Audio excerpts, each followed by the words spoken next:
నిన్న ఇండియా పాకిస్తాన్ మ్యాచ్లో పాకిస్తాన్పై ఇండియా ఘన విజయం సాధించి కొట్టింది 119 రన్స్ అయినా వాటిని కాపాడుకోవడంలో ఏమాత్రం పొరపాటు చేయలేదు. దాదాపు 10వ ఓవర్ వరకు విన్నింగ్ ప్రిడిక్షన్ పాకిస్తాన్కి 92% ఉంది. కానీ ఇండియన్ బౌలర్స్ రివర్స్ చేసి ఒక ఘన విజయాన్ని సొంతం చేసుకున్నారు.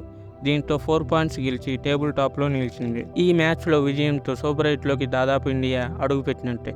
మెయిన్లీ ద మ్యాన్ బుమ్రా తను వేసిన స్పెల్ మాత్రం మైండ్ బ్లోయింగ్ అని చెప్పొచ్చు. ఈ మ్యాచ్ ద్వారా తను ఎంత క్వాలిటీ బౌలర్ అనేది మళ్ళీ నిరూపించాడు. ఈ మ్యాచ్ ఒక లో స్కోరింగ్ మ్యాచ్ కావచ్చు, కానీ చివరి వరకు ఉత్కంఠతో నువ్వా నేనా అన్నట్టు సాగింది. ముందుగా పాకిస్తాన్ టాస్ గెలిచి బౌలింగ్ తీసుకుంది. మొదటి ఓవర్లో మన ఓపెనర్స్ 8 రన్స్ రాబట్టారు. అందులో రోహిత్ ఒక కళ్ళు చెదిరే 6 కొట్టాడు. కానీ రెండో ఓవర్లో నసీం షా బౌలింగ్లో ఫస్ట్ బాల్కి 4 కొట్టిన కోహ్లీ థర్డ్ బాల్కి తన వికెట్ని కోల్పోయాడు. తర్వాత మూడో ఓవర్లో షాహీన్ అఫ్రిది బౌలింగ్లో రోహిత్ శర్మ మొదటి ఓవర్లో 6 కొట్టినట్టు కొట్టే క్రమంలో సేమ్ షాట్కి తన వికెట్ని కోల్పోయాడు.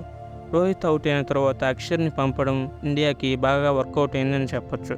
తర్వాత పంత్ అండ్ అక్షర్ మధ్యలో ఒక చిన్న పార్ట్నర్షిప్ లభించింది. 30 బంతుల్లో 39 పరుగులు చేశారు. దీంతో మన వాళ్ళు పవర్ ప్లేలో ముగిసేసరికి 50 రన్స్ చేసి 2 వికెట్లు కోల్పోయింది. అక్షర్ అవుట్ అయిన తర్వాత సూర్య క్రీజులోకి వచ్చాడు, కానీ ఎక్కువ పరుగులు సాధించలేకపోయాడు. సూర్య అవుట్ అయిన తర్వాత నుంచి ఇండియా వరుసగా వికెట్లు కోల్పోయింది. సూర్య తర్వాత వచ్చిన దూబే, జడేజా వెంటనే అవుట్ అవడంతో ఇండియా ఎక్కడ కంబ్యాక్ ఇవ్వలేకపోయింది. చివరి ఓవర్లో హర్షదీప్, హార్దిక్ వికెట్స్ పడడం ఆపిన రన్స్ కొట్టలేకపోయారు. మన వాళ్ళలో మంచి బ్యాటింగ్ ప్రదర్శన కనపరిచింది మాత్రం రిషబ్ పంత్ మాత్రమే. పంత్ 31 బంతుల్లో 42 పరుగులు చేశాడు. అందులో 6 4లు ఉన్నాయి. ఇందులోనే తనకు 2 లైఫ్లు దొరికాయి. ఇండియన్ బ్యాటర్స్లో డబుల్ డిజిట్ స్కోర్ టచ్ చేసింది 3 మాత్రమే. వాళ్ళు రోహిత్, అక్షర్ అండ్ పంత్. పాకిస్తాన్ బౌలర్స్ మాత్రం ఈ మ్యాచ్లో ఎరగదీశారని చెప్పచ్చు. ప్రతి ఒక్క బౌలర్ చాలా పొదుపుగా వేశారు. నసీం షా 4 ఓవర్లు వేసి 21 పరుగులు ఇచ్చి 3 వికెట్లు తీశాడు.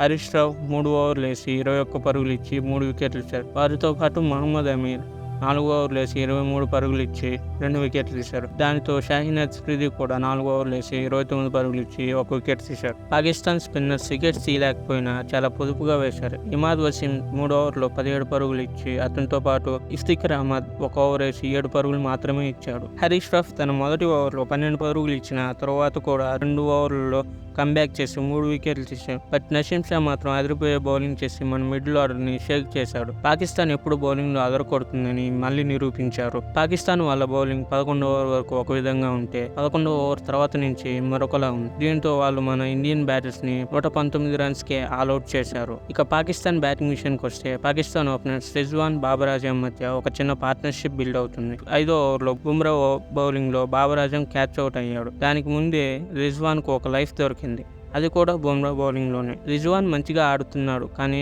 బిలో 80 స్ట్రైక్ రేట్ మెయింటైన్ చేస్తున్నాడు. దీంతో పాకిస్తాన్ పవర్ ప్లేలో కేవలం 35 పరుగులు మాత్రమే చేశారు. బాబర్ అవుట్ అయిన తర్వాత వచ్చిన ఉస్మాన్ కూడా స్లోగా ఆడాడు. వీళ్ళ ఇద్దరి మధ్య పార్ట్నర్షిప్ బిల్డ్ అయింది. కానీ ఈ క్రమంలో ఉస్మాన్ అక్షర్ వేసిన తన మొదటి ఓవర్లో ఫస్ట్ బాల్కి అవుట్ అయ్యాడు. తరువాత వచ్చిన ఫకర్ జమాన్ కొంతసేపు ఊపు తెప్పించిన తను హార్దిక్ పాండ్యా వేసిన 13వ ఓవర్లో అవుట్ అయ్యాడు. దీని తర్వాత పాకిస్తాన్ బ్యాటింగ్ మరింత స్లోగా అయింది. నెక్స్ట్ బుమ్రా వేసిన 17వ ఓవర్లో ఫస్ట్ బాల్కి రిజ్వాన్ అవుట్ అయ్యి పెవిలియన్ బాట పట్టాడు.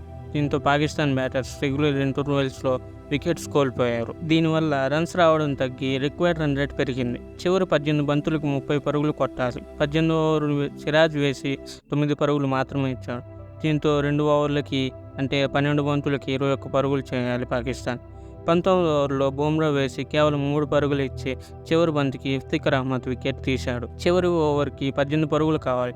హర్షదీప్ మొదటి బంతికి 1 వికెట్ పడింది. తర్వాత 2 బంతులకి 2 పరుగులు వచ్చాయి. చివరి 3 బంతులకి 16 పరుగులు కావాలి పాకిస్తాన్కి, కానీ 2 4లు 1 సింగిల్ మాత్రమే వచ్చింది. దీంతో ఇండియా 6 పరుగుల తేడాతో ఒక ఘన విజయాన్ని పాకిస్తాన్పై నమోదు చేసింది. 10వ ఓవర్ వరకు పాకిస్తాన్ చేతిలో ఉన్న మ్యాచ్ 11వ ఓవర్ నుంచి ఇండియన్ బౌలర్స్ పాకిస్తాన్ బ్యాటింగ్ నుంచి లాగేశారు. మెయిన్లీ 11వ ఓవర్ నుంచి పాకిస్తాన్ వికెట్స్ పడడం మొదలైంది. ఇండియన్ బౌలర్స్ కూడా ఎంతో మెరుగైన బౌలింగ్ కనబరిచారు. మెయిన్గా ది మ్యాన్ బుమ్రా తను వేసిన 4 ఓవర్లలో 19 పరుగులు మాత్రమే ఇచ్చి 3 వికెట్లు తీశాడు. దీంతో బుమ్రాకి ప్లేయర్ ఆఫ్ ది మ్యాచ్ లభించింది. అతనితో పాటు హార్దిక్ 4 ఓవర్లు వేసి 24 పరుగులు ఇచ్చి 2 వికెట్లు తీశాడు. తనతో పాటు అక్షర్ ఒక వికెట్, హర్షదీప్ ఒక వికెట్ తీశారు. సిరాజ్ మరియు జడేజా వికెట్స్ తీయలేకపోయినా పొదుపుగా బౌలింగ్ చేశారు. సిరాజ్ 4 ఓవర్లో 19 రన్స్ మాత్రమే ఇచ్చాడు. జడేజా 2 ఓవర్లు 10 రన్స్ మాత్రమే ఇచ్చాడు. సో దీంతో మన ఇండియా సూపర్ 8లోకి చాలా దగ్గరలో వెళ్లారు. కానీ పాకిస్తాన్ వాళ్ళ దేశానికి వెళ్లే సిచ్యువేషన్ కనిపిస్తుంది. వాళ్ళ సూపర్ 8 ఛాన్సెస్ అదర్ టీమ్స్ చేతిలోకి వెళ్ళిపోయింది. బై ద వే, ఈ వీడియోని చివరి వరకు చూసినందుకు థ్యాంక్ యూ సో మచ్. మీకు ఈ వీడియో నచ్చినట్లయితే లైక్ చేసి, షేర్ చేసి, కామెంట్ చేయండి. అలాగే మా ఛానల్ని సబ్స్క్రైబ్ చేసుకోండి.